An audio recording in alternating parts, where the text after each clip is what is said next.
Valoriser la communication de proximité et également de mettre l'outil radio au service des structures pédagogiques et éducatives, des associations et collectivités locales comme support d'éducation et d'intégration, et également de promouvoir un pôle animation de pays en tant que maire de Séran, mais aussi conseillère départementale du canton de Mauréac, un canton qui est rural et j'en suis fière de cette ruralité. Évidemment, je peux que soutenir la radio Plume FM. On voit notamment aussi le poids important et prépondérant qu'elle a dans la promotion de la langue galaise. Et là, je laisserai effectivement Madame Hulot intervenir un peu plus sur ce sujet. On peut que soutenir une nouvelle fois. Et c'est vrai que la commune de Séran a signé la charte du galop. On vient de passer un mois de mars où c'était le mois du galop. Donc on a travaillé en lien justement avec la radio Plume FM, notamment sur la diffusion d'une projection en galop destinée aux enfants et également des activités au niveau des multi-accueils. Donc on est plutôt fiers d'avoir cette radio sur notre territoire. En termes de soutien financier, parce que c'est toujours quelque chose qui pèse dans la balance, hein, cet aspect financier, au niveau du département du Morbihan, des petits aléas. Au niveau du conseil départemental du Morbihan, nous sommes intervenus sur une subvention de fonctionnement à hauteur de 7 500 € en 2023. Là, je parle uniquement pour 2023. On est intervenu également sur une subvention d'équipement pour un montant de 6 546 €, où là, c'était de l'équipement, de l'acquisition de matériel informatique et radiophonique pour équiper Séran et justement pour permettre de transmettre à Redon l'équipement qui était toujours opérationnel et donc de pouvoir équiper les deux sites. Et puis je vois également qu'il y a un projet Senior on Air qui est plutôt intéressant et qui va être donc financé sous forme de prestation à hauteur de 2 800 € et c'est un projet, mais je pense que vous en parlerez tout à l'heure dans les projets, oui, qui est en lien avec l'EHPAD de Malétroit et le soutien de la commune. Donc on est justement, comme je le disais tout à l'heure, soutien au niveau du mois du galop, mais aussi avec la mise à disposition de ces locaux tout au long de l'année. Donc je ne peux qu'encourager la radio Plume FM à poursuivre ses activités et remplir ses nobles objectifs. Et puis on doit se rencontrer justement avec Jessica sur la problématique de la fibre, parce que je vois qu'il y a aussi la radio a été retenue par l'ARCOM dans le dispositif DAB+, et donc voir comment on peut accompagner une fois de plus la radio Plume FM. Donc je peux qu'encourager et encore féliciter pour tout ce qu'elle fait. Je suis élue de la région et c'est toujours un réel plaisir de venir à la fois à l'Assemblée générale quand je peux, mais aussi vous rencontrer plus institutionnellement parlant à la région pour échanger sur les projets, sur vos difficultés, sur vos envies. Donc on peut dire vraiment que Plume FM est un maillon de cette chaîne que l'on construit progressivement sur la défense de la langue galaise. Parce qu'on a deux axes pour Plume FM, c'est la radio de territoire, comme l'a souligné Madame le maire, mais aussi cette action de soutien, de sauvegarde, de développement de la langue galaise. Et pour cela, vous avez des animateurs qui sont compétents, qui sont innovants et qui arrivent à capter aussi l'intérêt de la population. Et c'est ce que l'on a besoin.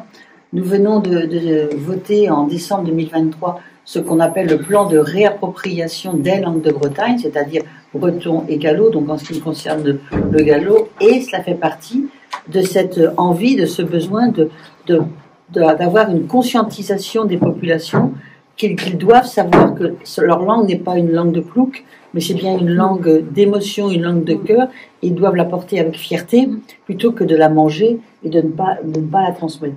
Donc le travail que vous effectuez est remarquable et je ne peux que vous féliciter pour ce travail, à la fois vous, Madame la directrice, vous, les membres du CA, mais aussi tous les personnels qui sont toujours innovants, et pour cela c'est un vrai travail. Et puis j'avoue que je me mets sur Plume FM quand je roule, et je discutais tout à l'heure justement avec Madame et Monsieur les présidents d'avoir cette inclusion dans la radio, c'est vraiment, c'est incroyable, quoi.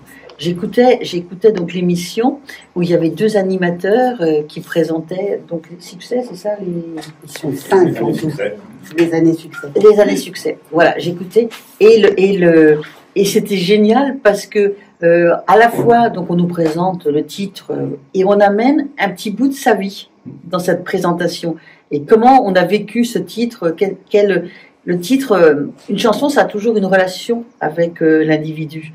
Donc on aime, ça nous fait danser, mais ça nous rappelle aussi quelque chose.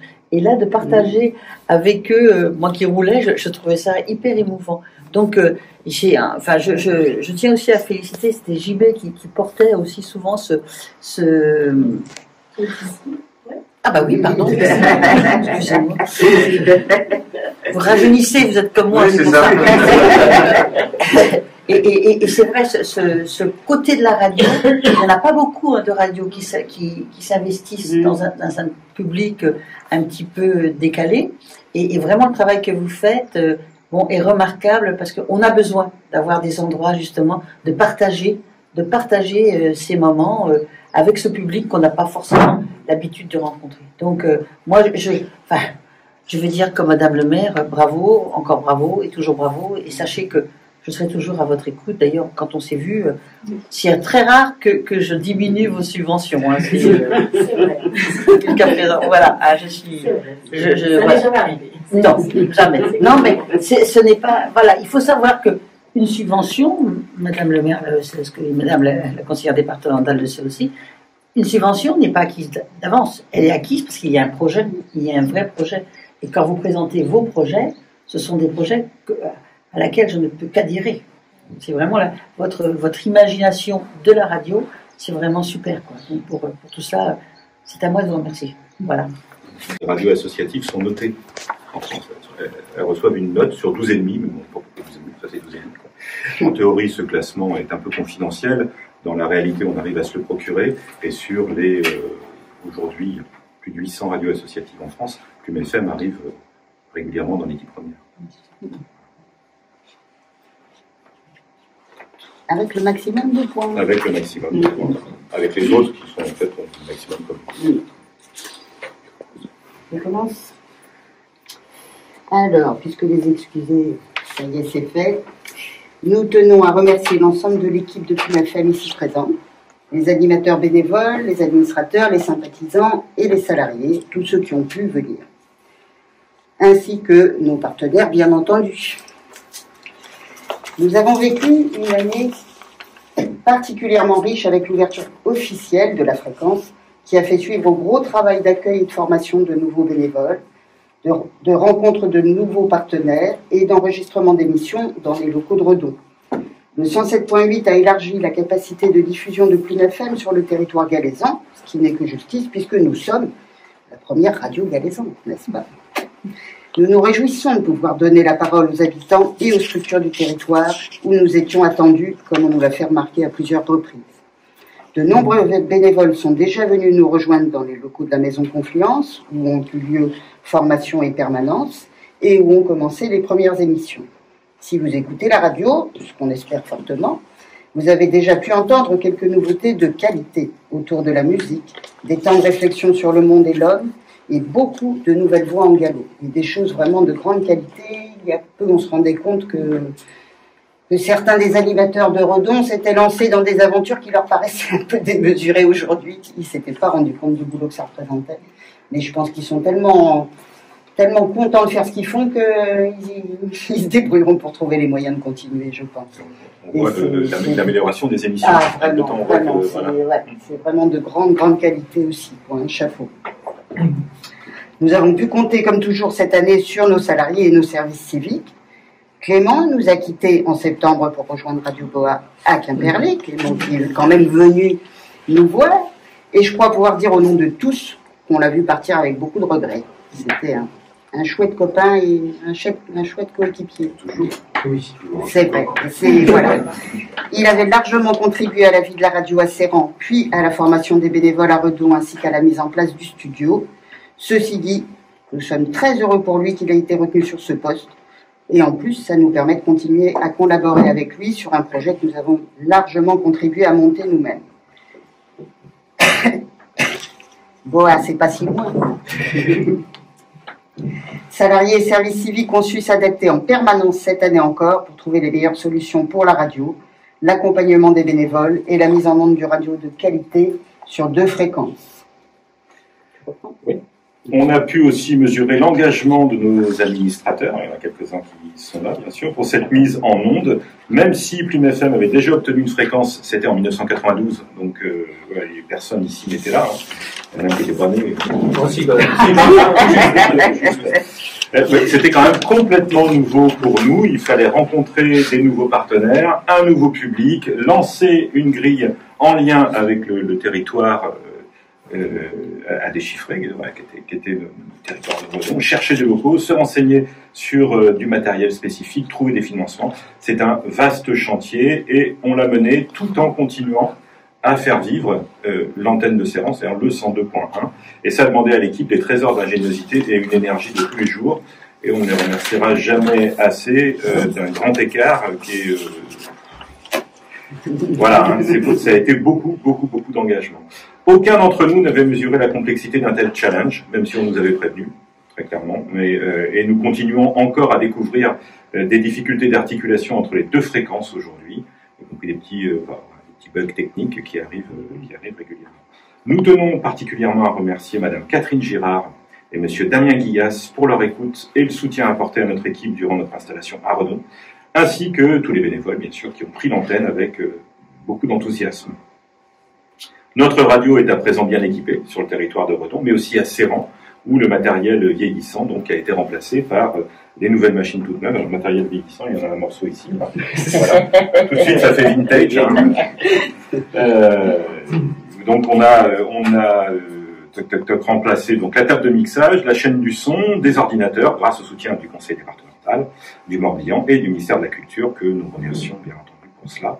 Nous remercions par là même les animateurs bénévoles qui continuent à faire vivre l'antenne avec une belle constance et un enthousiasme communicatif et qui apprécient ce nouveau matériel. C'est vrai que pour l'avoir utilisé, ça change quand même. C'est vraiment un autre monde. Hein. Oh là là. Tous ces changements ont été un défi technique compliqué. Ça réserve encore des surprises et des nécessaires ajustements, mais voilà, on est sur la bonne voie concernant la diffusion. Alors, malgré un compte de résultats encourageant, cette année, ce n'était pas arrivé depuis un moment, ça fait quand même grand plaisir, notre situation financière reste fragile et demande une surveillance de tous les instants. L'investissement financier conséquent était indispensable à la diffusion sur 2 fréquences. C'est pour ça que Redon était un pari fou, mais aussi une chance unique dans ce sens. Un appel à fréquence, c'est très très rare. Et celui-là, on l'a obtenu. La radio a toujours cherché à diversifier ses ressources et elle poursuit dans ce sens. Elle a fait baisser une partie de ses charges fixes. Par exemple, nous ne faisons plus appel à une entreprise de nettoyage, mais nous faisons l'entretien des locaux de Serran nous-mêmes. C'est pas trop mal quand même, ça va. Ceux de Redon, eux, sont entretenus par la région, que nous remercions encore. On ne s'y attendait pas et c'est génial. Ah, ça, c'est génial. Mais bon, on ne demande pas la même chose à Serran. C'est pas de souci. Et nous continuons à chercher des solutions pour augmenter nos recettes sans surcharger l'équipe salariée qui a déjà bien assez à faire sur ces 2 fréquences. C'est pourquoi, à partir de septembre, auront lieu à la radio 5 jours de réflexion avec un intervenant extérieur connaissant bien la problématique radiophonique, associative, et celle des langues minoritaires, afin de revoir l'organisation de la radio et son modèle économique. Cet accompagnement, qui s'appelle un DASES, est un dispositif financé par France Active pour soutenir les associations employeuses dans des moments de transformation, comme l'est aujourd'hui Plume FM avec l'ouverture de Redon. L'idée est de constituer un groupe représentatif de Plume FM, des salariés, des bénévoles, des administrateurs, pour réfléchir ensemble à un scénario viable pour l'avenir. Cet accompagnement demandera à tous un gros effort de réflexion collective, mais nous en attendons beaucoup pour tracer notre feuille de route. Et je pense que dans le rapport d'activité, on en reparlera pour un peu d'éclaircissement peut-être. Ça mérite. À propos d'avenir, il y a un nouveau défi qui va nous attendre, c'est FM, c'est comme les Galeries Lafayette, il se passe toujours quelque chose. Nous avons été reconnus éligibles au DAB+, hein, donc ce qu'on appelle la radio numérique terrestre. Alors, on ne peut pas la capter sur un poste ordinaire, il faut vraiment avoir un poste pour pouvoir recevoir la radio numérique terrestre. Si vous voulez écouter Radio Boa, par exemple, au travail de Clément, il faut avoir un poste spécifique pour pouvoir écouter cette radio. On continuera bien sûr à émettre sur le 102.1 et le 107.8 pendant de nombreuses années, mais il faut se préparer dès à présent à cette double diffusion, c'est-à-dire que sous peu, on va finir par nous entendre partout. Ce nouveau système va exiger... Oui. On nous entend sur Boa aussi. On nous entend sur Boa, exact. Et même au-delà. Oui. Ce nouveau système va exiger des investissements conséquents et un travail en collaboration avec d'autres radios qui se trouveront sur le même bouquet. À propos de radio numérique terrestre, notre partenariat avec la radio bretonne Radio Boa à Quimperlé a abouti là aussi une diffusion en 2023, et ce sur les 4 départements bretons. Cette représentation des radios associatives sur toute la région, nous en sommes très fiers, parce que Boa diffuse en français, en gallo et en breton. Nous sortons renforcés de cette année 2023 avec la présence donc, de 2 coprésidents. L'association se rapproche de son objectif de gouvernance collégiale avec une belle dynamique. Nous réfléchissons actuellement à réduire le nombre de CA et à développer des commissions sur des thèmes particuliers, la programmation musicale, la recherche d'un lieu pérenne, car nous allons quitter la maison Confluence qui nous est prêtée donc à Redon. Ce sera probablement en juin 2024 vers d'autres lieux, donc il va falloir 2025. Ce sera vers 24, c'était chaud là. On a sorti un blague. C'est une soirée froide.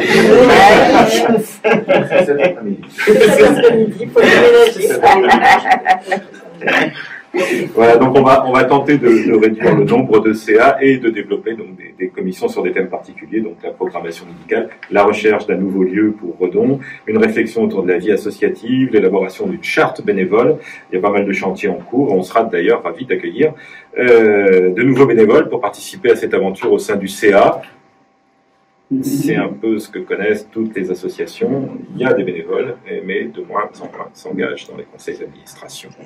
Et voilà, on tourne toujours un peu avec les mêmes. On aurait besoin de 109, on aurait besoin des gens qui apportent des nouvelles idées, plus on est, mieux c'est. On est mieux c'est. Nous sommes bien sûr à votre disposition pour échanger sur le sujet, si certains d'entre vous ont envie d'un engagement supplémentaire, parce qu'en général, quand on est bénévole quelque part, on l'est dans plusieurs endroits. Donc, je sais pas si vous avez encore une petite place dans votre timing. Sachant qu'endosser un rôle politique dans une association peut sembler un peu effrayant, nous proposons toujours de commencer dans le CA avec un statut d'invité pour la première année. On en a un témoin là, Jackie a été invité sur l'année et il n'a pas fui en cours d'année, tout va bien, jusqu'ici on l'a gardé. Ce statut permet de se familiariser avec l'histoire de la radio, participer au débat et faire des suggestions sans droit de vote pour l'année de démarrage. Des regards neufs permettent souvent de soulever des questions que nous ne nous posons plus à tort et ils enrichissent la réflexion sur notre association. Ayant des animateurs bénévoles divers et passionnés par des sujets très différents les uns des autres, nous serions heureux de nous appuyer sur cette diversité encore plus. C'est pourquoi on veut réfléchir à une charte bénévole pour essayer de créer des occasions de rencontre entre ces différents bénévoles qui font de la radio avec passion, chacun dans son coin, et qui ne se connaissent pas les uns les autres. Et on se dit que c'est dommage.